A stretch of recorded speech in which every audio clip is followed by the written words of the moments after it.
하나님의 말씀은 로마서 1장 1절의 말씀이 되겠습니다. 하나님의 말씀은 로마서 1장 1절의 말씀입니다. 다 찾으신 줄 알고 한 목소리로 함께 봉독하여 보도록 하겠습니다. 예수 그리스도의 종 바울은 사도로 부르심을 받아 하나님의 복음을 위하여 특정함을 입었으니. 아멘. 자, 로마서란 무엇인가라는 말씀의 제목을 가지고 오늘 함께 은혜를 나누도록 하겠습니다. 오늘부터는 이 로마서의 말씀을 들어가도록 하겠습니다. 그래서 지난 시간에 우리가 이제 창세기의 말씀이 끝났고 이제 오늘부터는 로마서가 과연 무엇인가에 대해서 함께 은혜를 나누게 될 것입니다. 그래서 로마서는 일명 복음 중에 꽃 중에 꽃이다라고 얘기를 합니다. 로마서는 1장부터 16장까지 아주 짤막한 책으로 되어 있습니다. 그렇죠? 그래서 여러분들이 정독을 하게 되면 대략 한 30분 정도면 1장부터 16장까지는 전부 다 읽으실 수 있을 만큼 이렇게 짧은 책입니다. 그런데 이 짧은 책임에도 불구하고 이 로마서는 그 안에 담겨져 있는 하나님의 메시지는 과히 상상을 초월할 만큼 어마어마하게 많은 분량의 메시지가 담겨져 있습니다. 그래서 로이드 존스 목사님 같은 경우는 이 로마서 1장의 말씀 한 장을 가지고 무려 500페이지에 달하는 책을 방출해 내실 만큼 힘이 방대하고 굉장히 이 안에 신비하고 오묘한 아버지 하나님의 말씀이 담겨져 있음을 볼 수 있습니다. 그래서 로마서 안에 방대하게 숨어있는 메시지가 전부 다 어떤 것이냐면 복음에 관련되어 있는 메시지다라고 이야기합니다. 그래서 여러분들 아시다시피 이 로마서 저자는 누구겠어요? 바울이죠. 그렇습니다. 이 로마서의 저자는 바로 바울입니다. 그리고 이 로마서의 원수신자는 바로 로마 교회입니다. 그래서 이 로마 교회에는 유세비우스를 비롯한 초대 교인들은 글라디오 황제 때 베드로가 로마로 건너가 교회를 개척했다라고 주장을 하지만 그 사실을 뒷받침해 줄 만한 근거가 없습니다. 오히려 사도행전에 나와 있는 그 말씀을 보면 오순절 성령 강림 때 베드로의 설교를 듣고 회심한 로마 출신 예루살렘 순례자들에 의해 로마 교회가 생겨났다라는 그와 같은 주장이 오히려 더 설득력 있고 그와 같은 설득력은 뒷받침을 해주는 성경의 근거들이 기록이 되어 있습니다. 그렇죠? 사도행전 18장에 보면 바울이 브리스길라와 아굴라라는 그 부부를 만나서 귀한 사역을 함께합니다. 그들이 바로 누구입니까? 바로 그들이 로마 교회인들입니다. 사도행전에서는 이 브리스길라나 아굴라가 어떠한 자였는지에 대해서 기록을 하고 있죠. 어떠한 자라고 되어 있습니까? 바로 그 글라디오 황제의 유대인 추방령에 의해서 그들이 고린도로 피난해 온 사람들이었다라고 이처럼 성경에서는 기록을 하고 있습니다. 그런데 그들은 이미 바울을 만나기 전에 어떤 자였어요? 그들은 그리스도인이었다라는 것이 중요한 것입니다. 자, 그렇게 로마 교회는 로마서가 기록되기 훨씬 이전부터 로마에 존재하고 있었으며 로마서의 내용을 보면 이미 로마서가 기록되었을 좀 많은 이들로부터 그들은 칭찬과 존경을 받고 있었던 교회였습니다. 그래서 바울은 이 로마서를 고린도 교회에서 쓴 것입니다.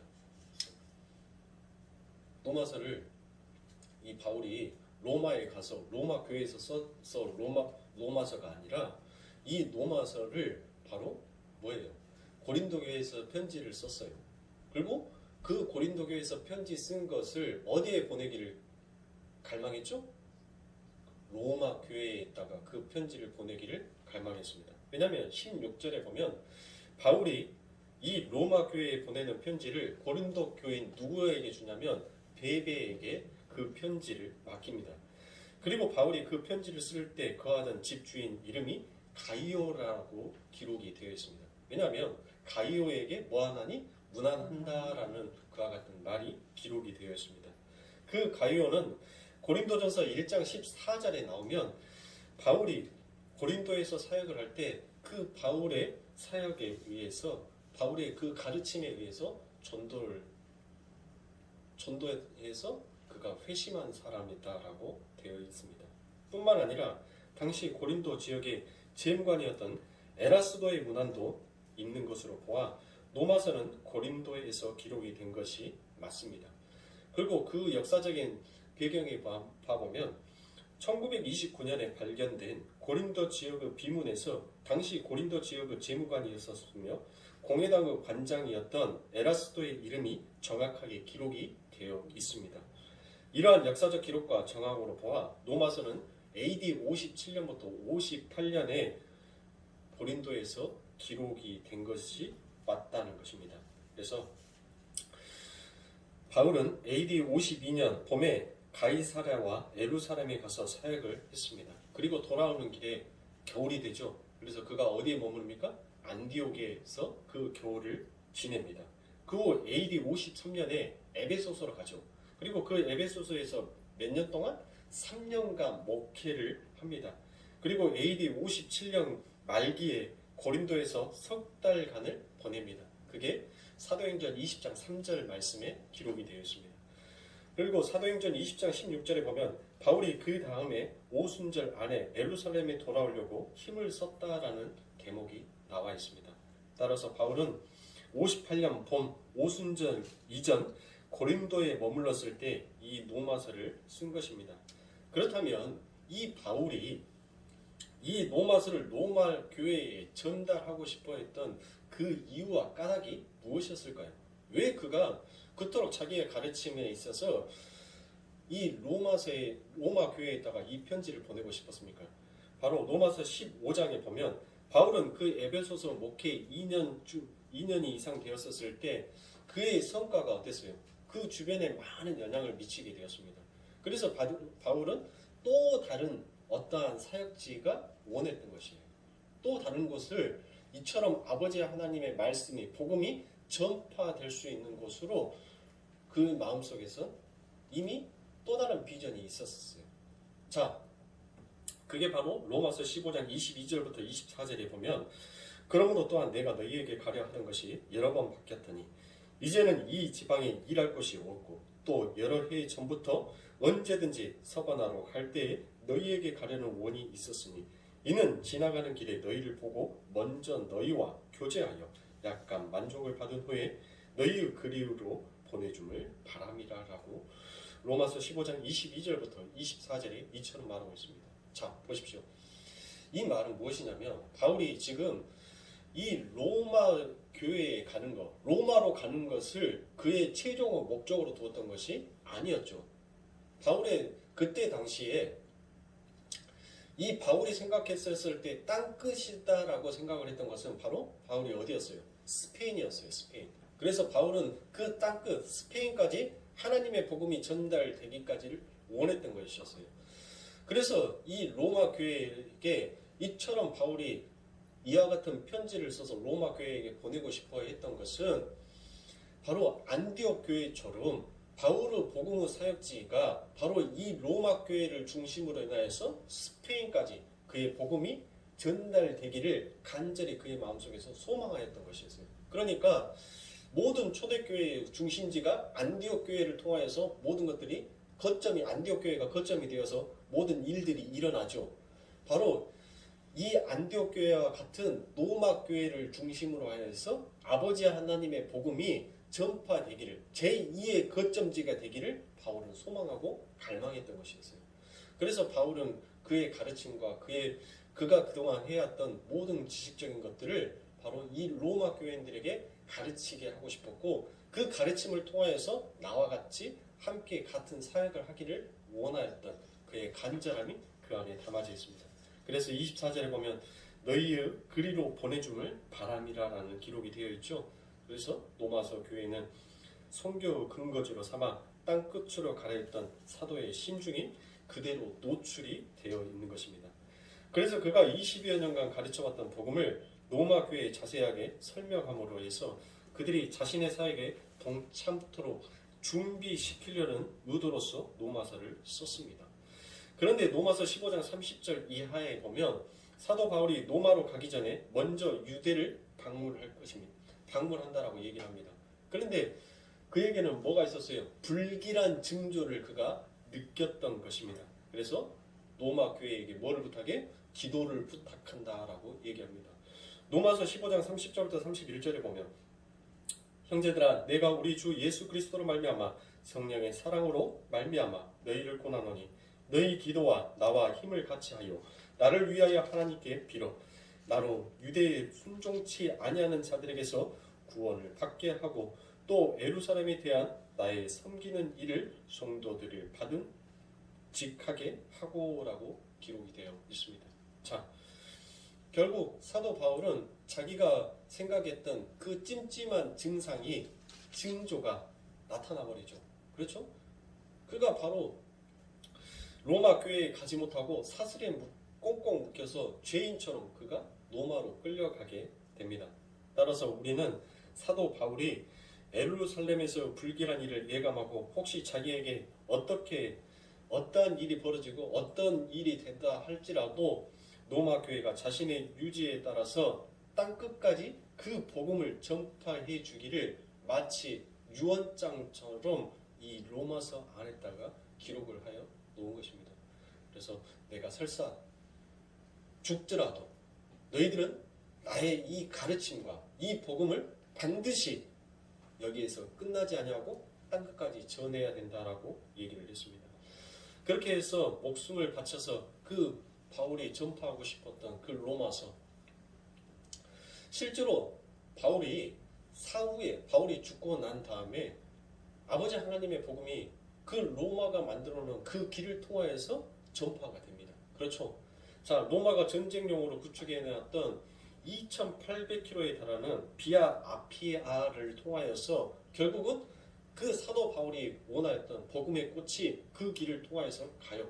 그러니까 로마 그때 당시에 역사에서 보면은 로마는 뭐였습니까? 세계의 수도였었어요. 그래서 로마를 통하지 아니하고는 갈 길이 없다라고 얘기를 할 정도만큼 로마는 모든 전 세계 하나의 수도처럼 보였던 곳이었습니다.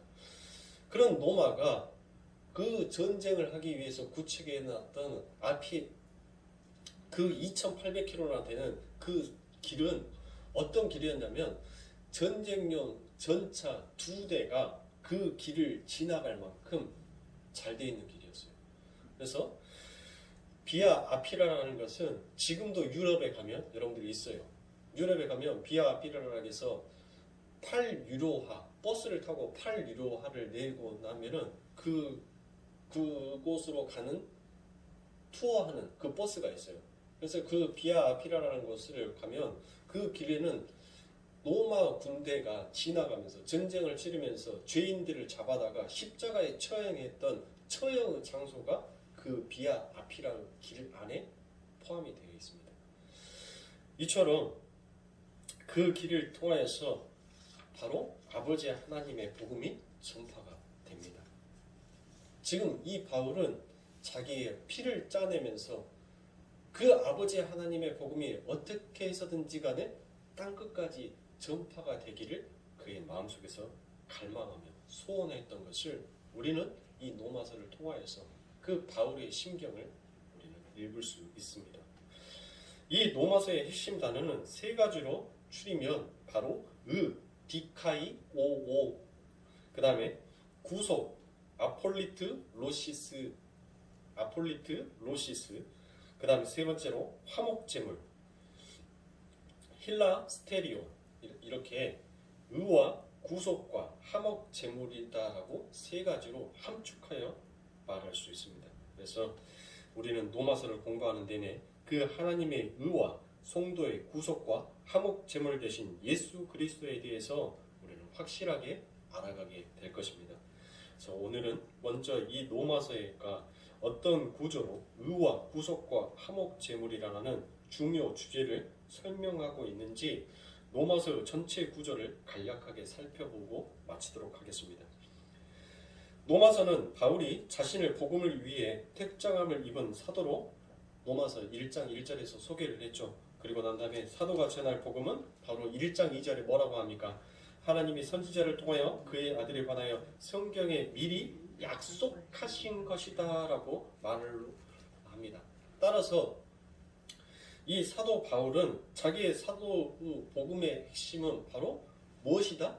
라고 전제 조건을 달아요. 무엇 때문에 내가 사도로서 이 복음을 전하는 것이다 라고 얘기를 합니다. 그게 바로 뭐라고요? 바로 아들이다 라고 되어 있죠. 아들. 그러면 아들은 누구예요? 예수 그리스도를 얘기하는 것입니다. 그러니까 자기가 사도로서 그 복음의 사역을 하는 것은 바로 예수 그리스도를 전하기 위하여서 그가 그와 같은 일을 하고 싶어 한다라고 지금 그의 전제 조건을 달고 있는 것입니다. 그래서 로마서도 여러분들 우리가 녹즙기에다 놓고 쭉 짜면 뭐 나와요? 조금 엑기스 딱 나오죠. 추우시면 끄셔도 됩니다. 엑기스 나오죠. 조금 엑기스. 맞아요. 로마서도 쭉 녹즙기에다 놓고 쭉 짜버리면 누구 나오는 거예요? 예수 나오는 거예요. 성경은 전부 다 누구만 얘기해요? 인간 얘기하지 않아요. 전부 다 예수만 얘기하고 있는 것입니다. 그래서 바울 사도는 복음은 모든 믿는 자에게 구원을 주시는 하나님의 능력이 됩니다라고 로마서 1장 16절에 말을 하면서 바로 1장 17절 그 밑에 복음이 구원의 능력이 될 수 있는 것은 복음에는 뭔 의가 나타난다고요? 하나님의 의가 나타나 있기 때문이다라고 명확하게 그 의에 대해서 디카이 오오에 대해서 그는 명확하게 기록을 하고 있습니다. 그래서 이 복음에 나타난 하나님의 의가 인간을 이롭게 하기 때문에 누구든 하나님의 의를 믿는 자에게는 무엇이 이루어요? 구원에 이른다라는 것을 복음의 핵심의 내용으로 하고 있습니다. 그래서 바울은 그 이야기를 3장 21절에서 한 번 더 반복합니다. 그리고 그 사이에 왜 인간들에게 자신들의 의가 아닌 하나님의 의가 필요한 건지에 대해서 자세히 기록을 하고 있습니다. 그렇죠? 하나님의 의를 믿는 자는 자신의 불의한 존재이고 하나님의 심판이 마땅하다는 것을 인정하는 사람입니다. 그러나 인간은 이미 뭐 했어요? 타락을 해버렸기 때문에 이처럼 아버지 하나님의 말씀 앞에 순수히 자신의 불의함과 부정함을 인정하지를 않습니다. 그리고 또한 하나님을 의지해야 되는 그 의지성도 여전히 인정하지 않게 됩니다. 그래서 사도는 하나님의 진노가 불의에 대해 하늘로부터 나타나는 것이다 라고 1장 18절에서 말합니다. 왜 세상의 모든 인간이 불의한 존재일 수밖에 없는지에 대해서도 1장 18절부터 31절까지 그와 같은 내용을 이야기하고 있습니다. 즉 사도는 하나님의 의가 구원의 능력이 됨을 선포하고 그 누구도 하나님의 의를 통하지 않고서는 구원에 이룰 수 없음을 말하기 위해 모든 인간을 불의하다라고 할 수밖에 없는 이유를 설명한 후 결국 하나님의 진노는 불의한 세상에 대해 정당한 조치를 설명함으로 2장 5절부터 8절에 그의 말씀을 마칩니다. 아울러 인간의 불의함은 유대인들의 율법으로도 해결할 수 없다는 것을 자세하게 기록해 놓습니다. 따라서 유대인도 이방인과 다를 바 없는 하나님의 진노에 속한 존재일 수밖에 없다는 것을 로마서 2장 12절에 말을 하고 있습니다. 그래서 3장 4절에서 사람은 다 거짓된다라는 선언을 합니다. 그러므로 유대인이나 헬라인이나 다 제 아래 있으며 라고 로마서 3장 9절에 얘기를 하고 따라서 세상에 의인은 없고 오직 죄인만 있을 뿐이라고 3장 10절부터 18절에서 강조를 합니다. 그러면서 사도는 3장 19절부터 20절까지의 유대인들이 율법을 오해했음을 말을 하고 있습니다.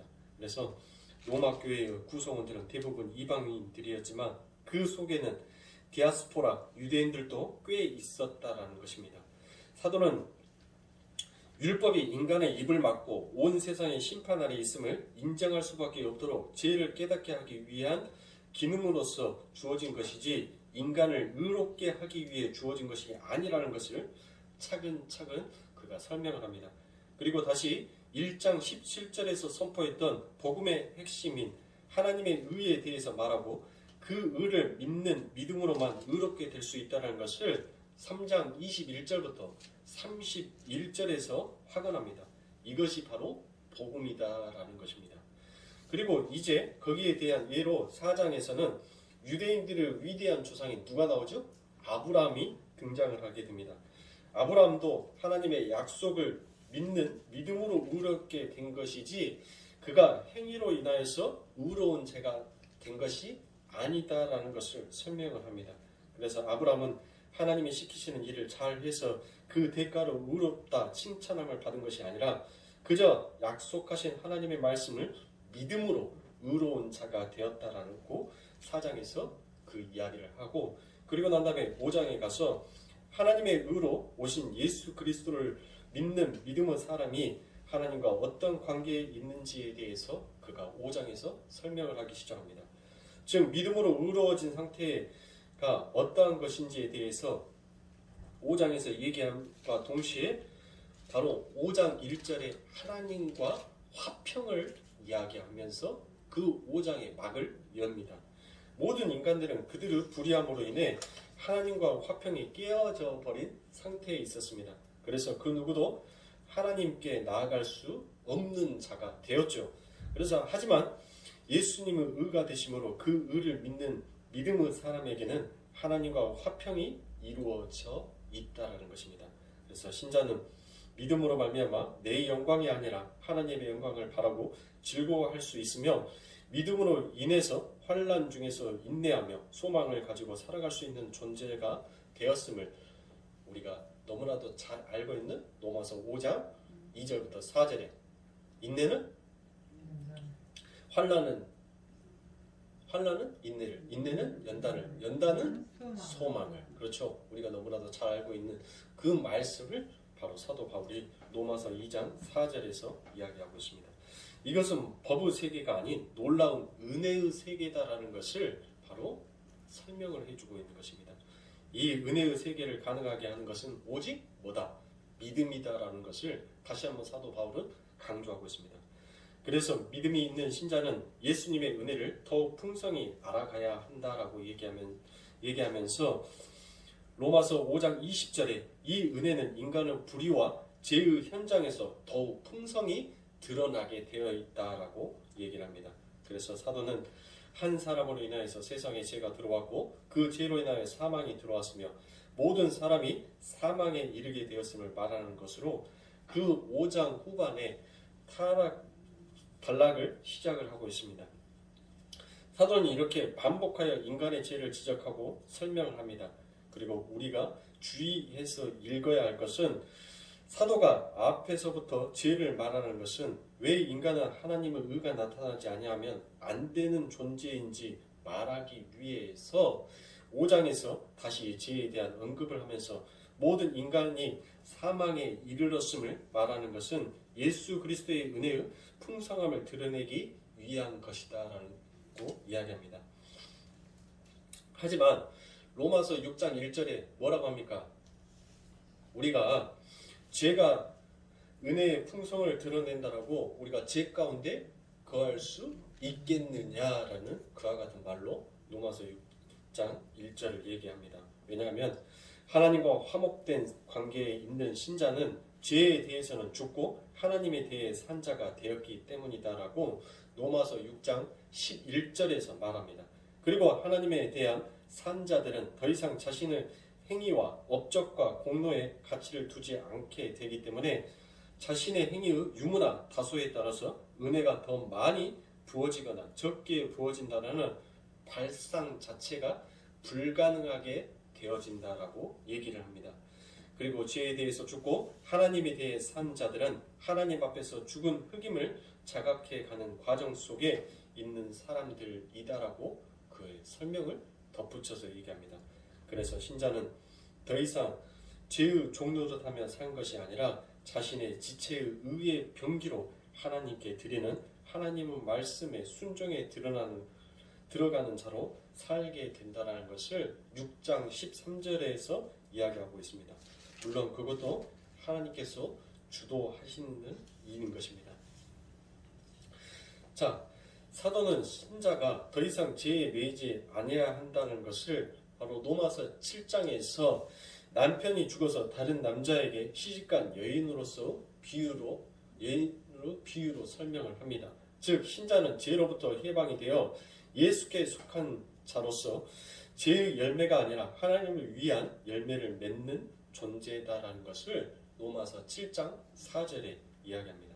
그래서 여러분들 노파심에서 제가 말씀을 드리겠지만 우리가 죄라는 것을 단순히 어떤 사건화된 도덕적이고 윤리적이고 사회의 법에서 우리가 거기에서 해방된 것이 아니라 자꾸 제가 이제 죄인이다라고 말을 하는데 우리 교회 성도님께서는 한 번도 저에게 그처럼 반박하셨던 분이 없습니다. 내가 뭘 잘못했길래 목사님은 자꾸 나를 죄인 취급을 하십니까? 매 주일마다 라고 저한테 말씀을 하시는 분이 한 분도 아니 계셔서 어찌나 감사하던지. 네. 바로 제가 여러분들에게 죄인이다라고 말씀을 드리는 것은 마치 여러분들이 이 세상에서 세상 가운데서 부도덕한 일을 해서 이 교회에 와서 여러분들을 가르쳐 죄인이다라고 하는 것이 아니라 바로 내가 죄인이다라는 것은 바로 무엇을 뜻하는 거냐면 나는 하나님 예수 그리스도가 나의 구주이시다는 것을 인정하며 그 구주 은혜 앞에 나는 여전히 부인되어지 못한 나를 부정하지 못하는 자로 서 있기 때문에 나는 죄인이다라는 것으로서 자꾸 죄인이다라는 말을 사용을 합니다. 그러니까 사랑하는 성도님들께서 제가 죄인이다라는 이 말씀을 하셨을 때 여러분들이 뭐 사회적으로 도덕적으로 윤리적으로 여러분들이 어떤 죄를 지어서 목사가 강대상에서 죄를 폭로하는 것이 아니라 영적인 의미에서 우리는 예수 그리스도를 의지하면서도 그 그리스도 앞에서 여전히 나를 부인하지 못하고 나를 벗어내지 못하는 하나님 앞에서 제약된 모습으로 서 있는 그 모습을 제가 죄인으로서 표현을 한 것을 사랑하는 성도님들이 이해하시고 그것을 복음의 말씀으로 받아들여 주셨으면 좋겠습니다. 그래서 따라서 죄에서 해방이 된다는 것은 자아 숭배에서 해방이 되어 자기 부인의 자리로 내려가게 된다는 것을 말하는 것입니다. 즉 예수를 믿는다는 것은 죄로부터 완전히 벗어난 존재가 됨을 의미하는 것이 아닙니다. 따라서 사도행전 7장에서 다시 죄를 언급하는 것은 믿음이 있는 신자 안에서 여전히 죄가 강력하게 역사하고 있는 실상을 보게 하기 위한 것입니다. 그러니까 6장에서는 인류의 보편적인 죄에 대한 지적과 하나님의 은혜라는 해결책에 관한 기록이 있는 것이라면 7장은 이미 죄의 문제에서 해결을 받았다고 하는 신자들 안에서 꿈틀대는 죄의 문제에 대해서 기술하고 있는 것입니다. 그래서 사도는 로마서 7장 15절부터 23절에서 마음은 선을 원하는데 원하는 선은 행치 않고 악을 행하는 것이 신자의 실상이라는 것을 정확하게 지적을 하고 있습니다. 그게 우리의 실존적 경험적 모습이 아닌가라는 것을 우리는 로마서 7장을 통해서 다시 한번 우리의 모습을 비추게 되는 것입니다. 그럼에도 인간들은 자신들이 얼마나 불가능하며 추악한 존재인지를 인정하지 않습니다. 하지만 믿음은 신자로 하여금 이러한 자기 실상을 보게 하고 바로 로마서 7장 24절에 그와 같은 고백처럼 오라 나는 공고한 사람이로다 이 사망의 몸에서 누가 나를 건져낼꼬라고 이처럼 고백을 하게 한다는 것입니다. 이 고백과 함께 신자는 예수 그리스도로 말미암아 하나님께 감사할 수 있다는 것입니다. 정확하게 말하면 그 자리가 죄로부터 벗어나게 되는 자리다라는 것입니다. 뭐가요? 로마서 7장 24절의 말씀이 오라 나는 공고한 사람이로다 이 사망의 몸에서 누가 나를 건져낼꼬라는 성도의 이와 같은 참된 고백이 바로 그 죄로부터 벗어나는 자리다라는 것을 성경은 얘기하고 있습니다. 자신이 죄에서 벗어날 수 있는 길은 오직 예수 그리스도의 은혜만을 의지해야 한다라는 예수 그리스도의 은혜의 필요성을 자각을 하고 그 은혜를 의지하게 되는 상태가 바로 하나님의 의존하는 상태다라는 것을 이야기합니다. 이처럼 그리스도의 은혜의 풍성함은 자신이 죄로 인해 죽은 자임을 실감하는 현장에서 생생하게 드러나 있게 되어 있다는 것입니다. 그러면서 로마서 8장 1절에 가면 어떤 내용이 나옵니까? 바로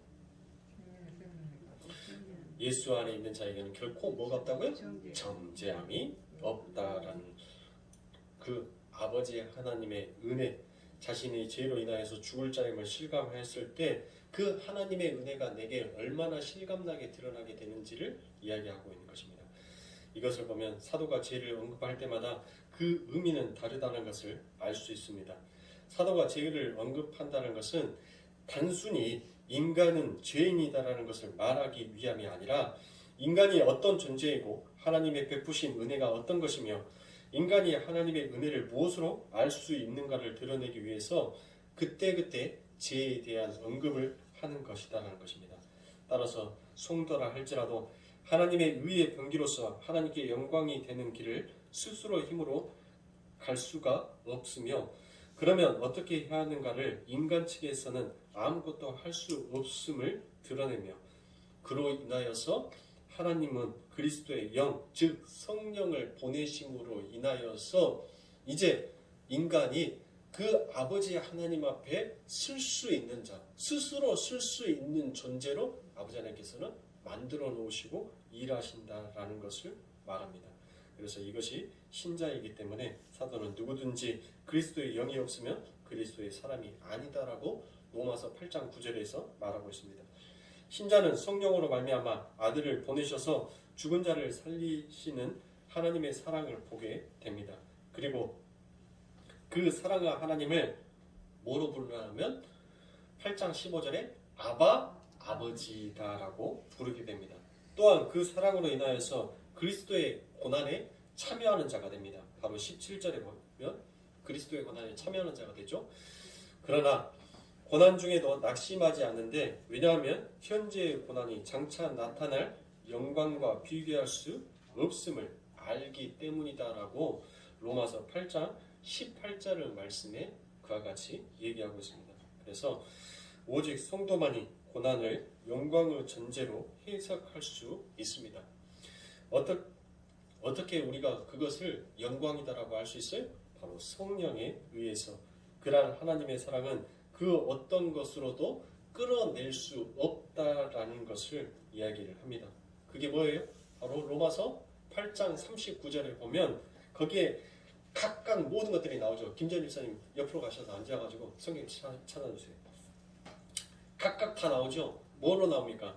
바로 하나님과 아버지와 자식과의 그 사랑을 환난이나 공고나 박해나 기근이나 적신이나 위험이나 칼이나 그 어떤 것으로도 그 아비의 사랑과 그 자식에 대한 그 사랑을 끌어낼 수가 없다라고 바로 로마서 8장 39절에 이야기하고 있는 것입니다. 그러니까 우리 아버지 하나님이 그 자식에 대한 사랑, 당신을 택한 그 백성에 대한 그 사랑이 얼마나 극진하신 것인지를 지금 사도 바울은 이 세상에서 우리가 저주다라고 말할 수 있는 그와 같은 그 모든 것들을 다 동원하여서 지금 하나님의 사랑을 표현하고 있는 것입니다.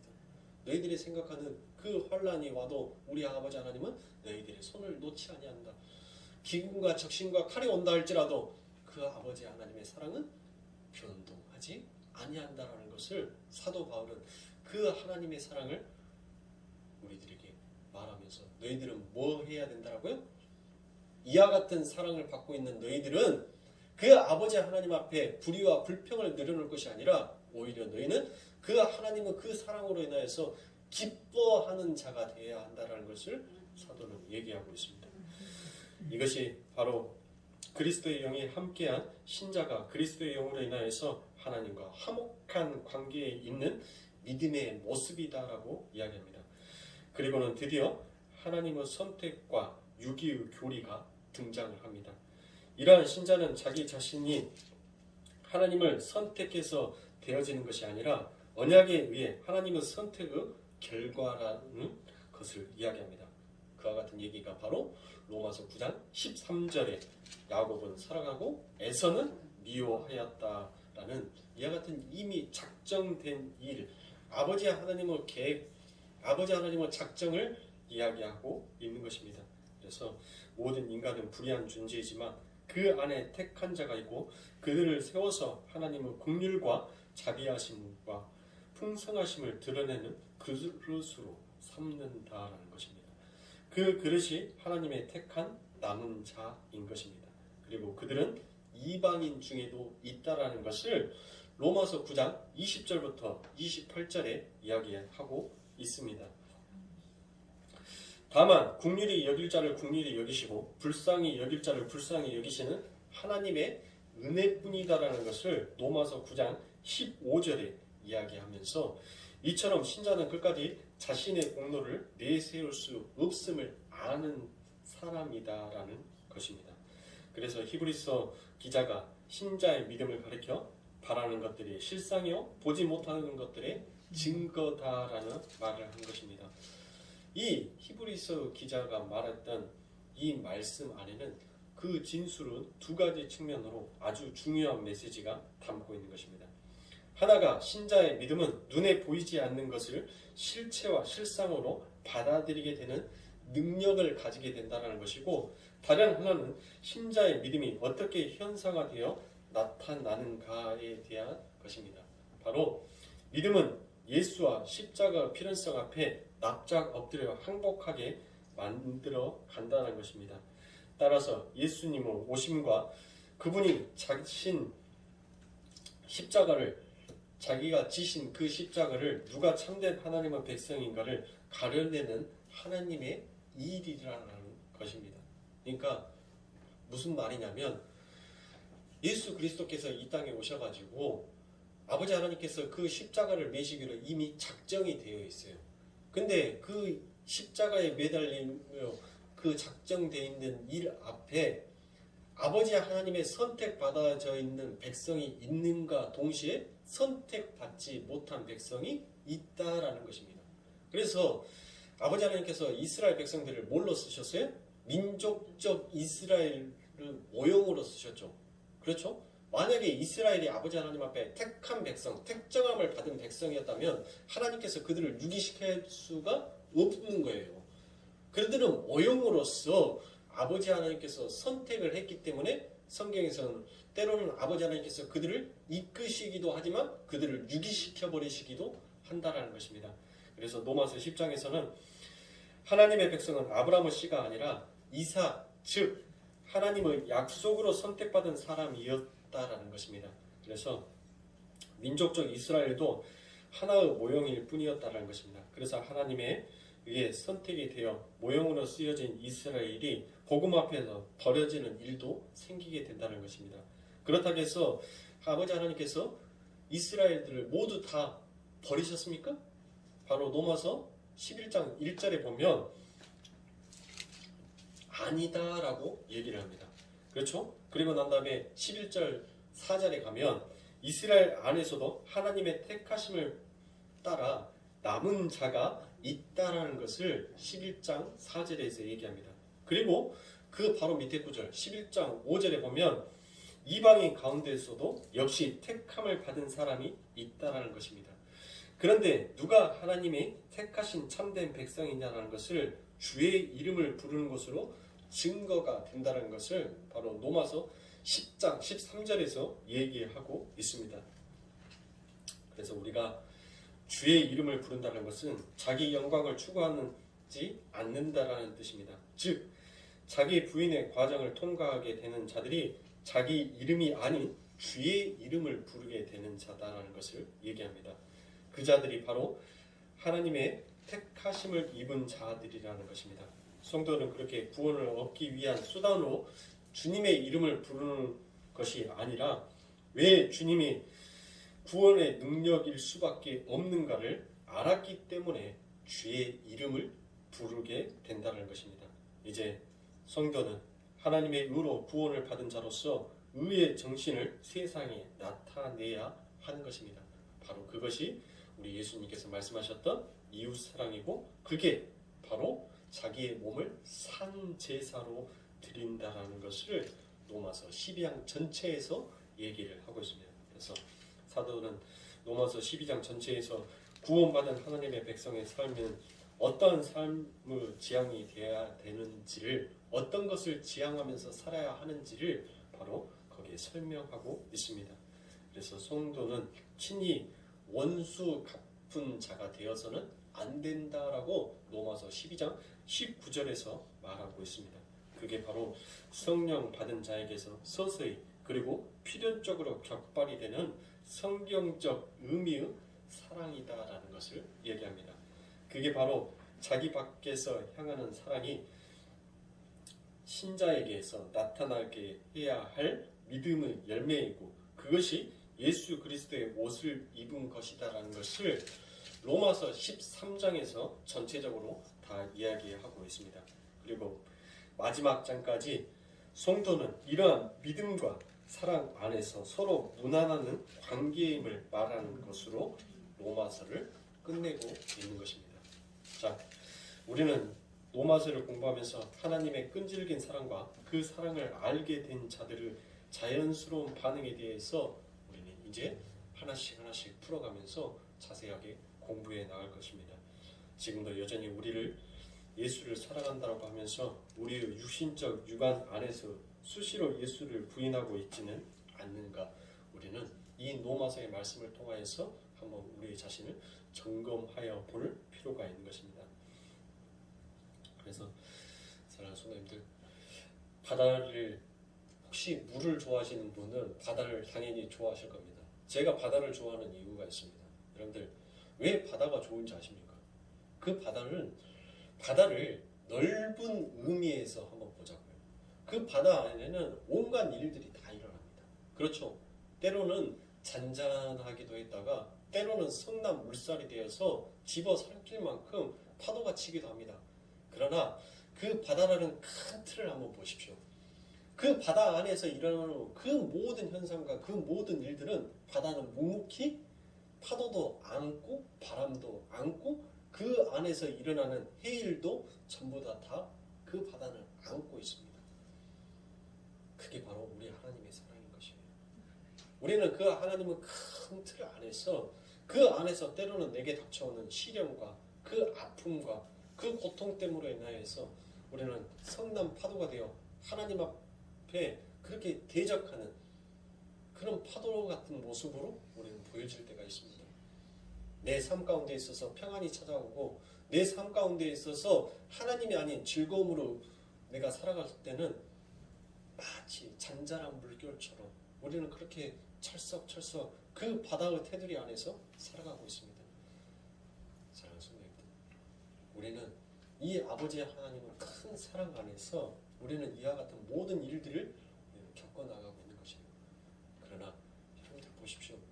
그 뾰족뾰족한 돌멩이도 그 바다 앞에서는 결국 자기의 모남을 전부 다 깎아버리고 메꾸고 둥그러워서 서로가 서로 부딪혀도 이제는 깨어지지 않는 그와 같은 존재로서 그 안에 남아있지 않습니까?